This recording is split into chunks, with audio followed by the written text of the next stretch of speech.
विवाह के कई वर्षों बाद जब नंदा देवी संतान की जननी नहीं बन सकी, तब पड़ोस की बूढ़ी महिलाएं तथा सहेलियों ने उन्हें शंकर भगवान की पूजा, पीपल वृक्ष में जलदान एवं फेरी लगाने और साधु संतों की सेवा करने की सलाह दी। इस सलाह को मानकर नंदा देवी देवाधिपति शंकर की आराधना में मगन रहने लगी। कुछ दिनों बाद उन्हें प्रथम पुत्र की प्राप्ति हुई। पिता ब्रह्मदास ने वंश के गौरव का नाम रखा रतनदास।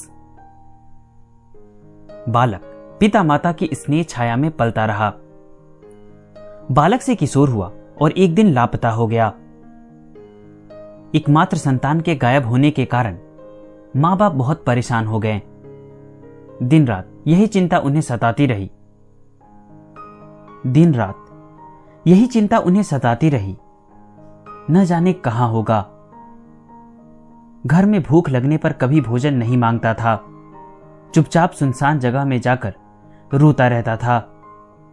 पता नहीं वह किस परिस्थिति में होगा, कैसे, किससे मांगता होगा। अब नंदा देवी व्याकुल भाव से अपने देवता शंकर भगवान से प्रार्थना करने लगी कि उनके पुत्र को घर वापस भेज दे, अन्यथा रो रोकर हम दोनों प्राण त्याग देंगे। पुत्र का विछोह अब सहन नहीं हो रहा है। एक दिन जब नंदा देवी गहरी नींद में सो रही थी, तो स्वप्न में उन्होंने देखा देवाधिदेव महादेव उनके सामने खड़े हैं। वे कह रहे हैं, बेटी तू क्यों दुखित है? तेरा बेटा अध्यात्म की खोज में चला गया है, अब वह कभी नहीं लौटेगा। उसने संन्यास ले लिया है। उसकी तपस्या से तेरे परिवार का भी भला होगा। तुझे पुत्र चाहिए ना? मैं आशीर्वाद देता हूं कि तू 3 सुसंतानों की जननी बनेगी, लेकिन वे भी बड़े भाई की तरह योगी बनेंगे। इनमें एक अद्वितीय होगा। केवल अंतिम बालक तेरे पास रह जाएगा। तेरे लिए यह गौरव की बात होगी जो ऐसे संतानों की जननी बनेगी। शोक संतप्त नर नारियों को तेरे पुत्र शांति देंगे। शंकर भगवान इतना कहकर अंतर्धान हो गए। तभी नंदा देवी की आंखें खुल गई। वे चौंक कर जाग उठी। देखा पति गहरी नींद में सो रहे हैं।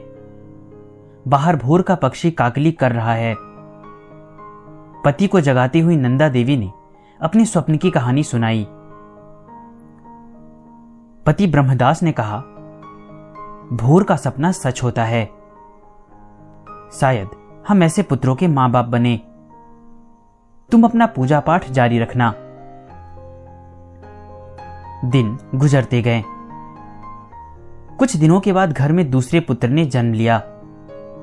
शंकर भगवान का कृपा प्रसाद समझकर लड़के का नाम रखा गया भोलादास। फिर तीसरे पुत्र ने जन्म लिया। इस बालक का नाम रखा गया शंकरदास। सभी शंकर भगवान के आशीर्वाद थे।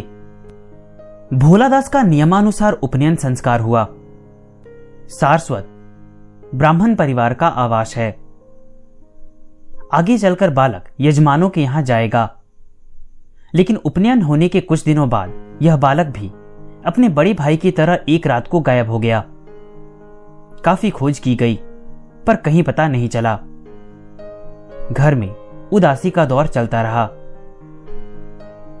इस घटना के बाद चौथे पुत्र ने जन्म लिया। इस बालक का नाम रखा गया सुंदरदास। नंदा देवी को देखे हुए सपने की कहानी बराबर याद आती रही। उन्हें समझते देर नहीं लगी कि एक दिन शंकरदास भी अपने दोनों भाइयों की तरह कहीं गायब हो जाएगा। भरसक उसे अपनी निगाहों के सामने रखती रही, पर एक दिन वह भी घर से गायब हो गया। अब ले देकर घर में अंतिम पुत्र सुंदरदास रह गया। ब्रह्मदास को विश्वास हो गया कि अब यह बालक कहीं नहीं जाएगा। अपने खोए हुए तीनों पुत्रों का प्यार उसे देने लगे। इन घटनाओं के बाद एक युग बीत गया। नंदा देवी अपनी प्रथम 3 संतानों को भूल गई। कभी कभी याद आने पर वे अकेले में चुपचाप आंसू बहा लेती थी। सुंदरदास बूढ़े माँ बाप की सेवा में लगा रहता था। सहसा एक दिन जब ब्रह्मदास और सुंदरदास घर से बाहर थे और नंदा देवी घर के भीतर आंगन में काम कर रही थी, ठीक इसी समय बाहर दरवाजे पर आवाज आई, जय शंकर। नंदा देवी ने समझा कोई साधु भीख मांगने आया है। वे दरवाजे के पास खड़ी हो गई। सामने एक सन्यासी गेरुआ वस्त्र पहने खड़ा था। नंदा देवी को देखते ही उसने चरण स्पर्श किया। नंदा देवी चौंक कर पीछे हट गई और तीखे स्वर में बोली, सन्यासी होकर आप गृहस्थ घर की औरत के पैर छूते हैं? छी बाबा जी, हमें पाप का भागी क्यों बनाया? बाबा ने कहा, मैंने तो माता जानकर चरण स्पर्श किया है माता जी, मुझे आशीर्वाद दे। नंदा देवी ने कहा, आशीर्वाद तो आपको देना चाहिए, मैं कैसे दे सकती हूं? ठहरिए, कुछ भिक्षा ले लीजिए। इतना कहकर नंदा देवी घर में चली गई। लौटकर आई तो देखा बाबा गायब हैं। दूर दूर तक उनका पता नहीं है। न जाने क्यों मन में संदेह उत्पन्न हुआ। आज तक कोई सन्यासी इस तरह वापस नहीं गया और न किसी ने प्रणाम किया। क्या वह मेरा रतन था? फिर शक्ल की याद आने पर सब कुछ स्पष्ट हो गया। वह मेरा भोला था। भोला का स्मरण आते ही नंदा का सिर चकराने लगा और वे दरवाजे के पास बेहोश होकर गिर पड़ी। उधर भोला दास ने अपने गुरु के पास जाकर उन्हें प्रणाम करते हुए कहा, गुरुदेव, आपकी आज्ञा का पालन कर आया।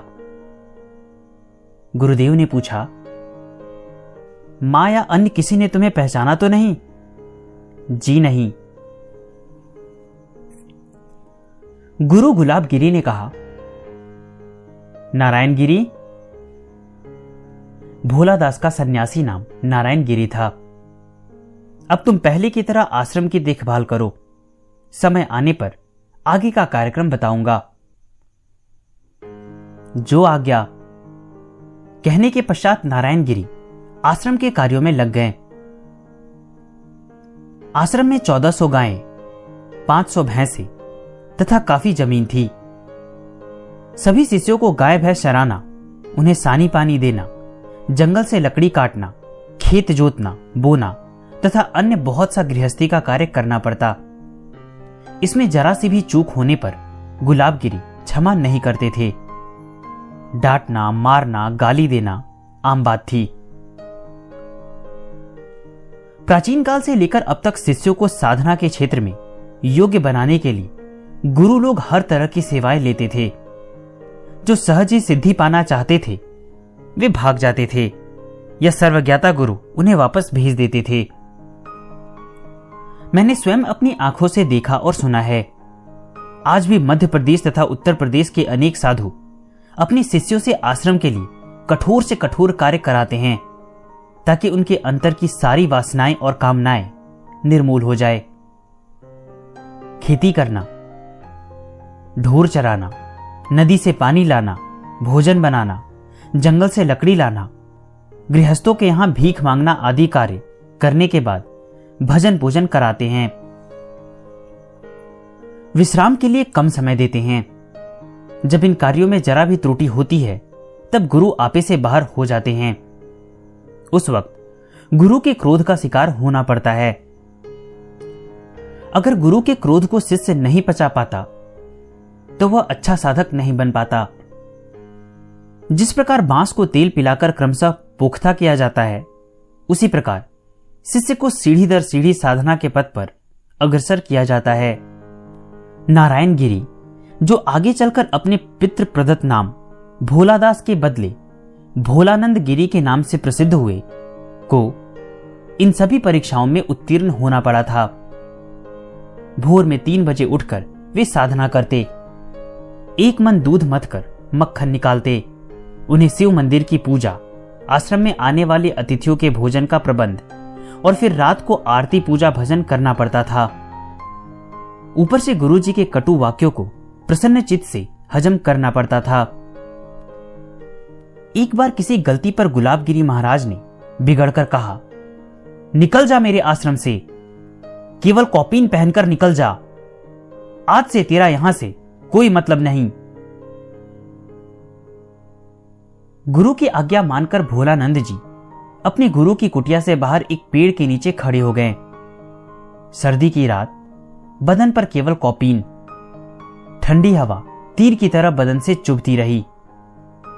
हाथ जोड़े हुए उन्होंने मन ही मन कहा, गुरुदेव, यह शरीर भी आपका है, आपका आश्रय छोड़कर मैं कहीं नहीं जा सकता। अब जो इच्छा हो करिए, मैं इन चरणों को छोड़कर कहीं नहीं जाऊंगा। भोर के समय गुरुदेव कुटिया के बाहर आए तो देखा उनका प्रिय शिष्य आश्रम के बाहर एक पेड़ के नीचे हाथ जोड़े खड़ा है। पास जाकर बोली, यहां क्यों खड़ा है? पूजा पाठ नहीं करना है? जाओ मंदिर में जाकर पूजा की तैयारी करो।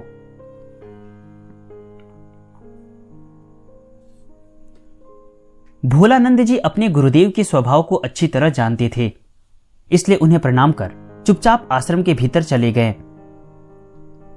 समय गुजरता गया। एक दिन गुरुदेव ने भोलानंद को बुलाकर कहा, वत्स, अब कुछ दिनों के लिए कृच्छ साधना के लिए जाना होगा। तुम्हारे साथ 3 अन्य ब्रह्मचारी भी जाएंगे। वहां से वापस आने के बाद तुम्हें आगे की साधना के बारे में बताऊंगा। गुरु की आज्ञा मानकर अपने तीनों गुरु भाइयों के साथ हिमालय की तराई के आगे एक सुनसान कंदरा में चले आए। पास ही कुछ दूरी पर नदी बह रही थी।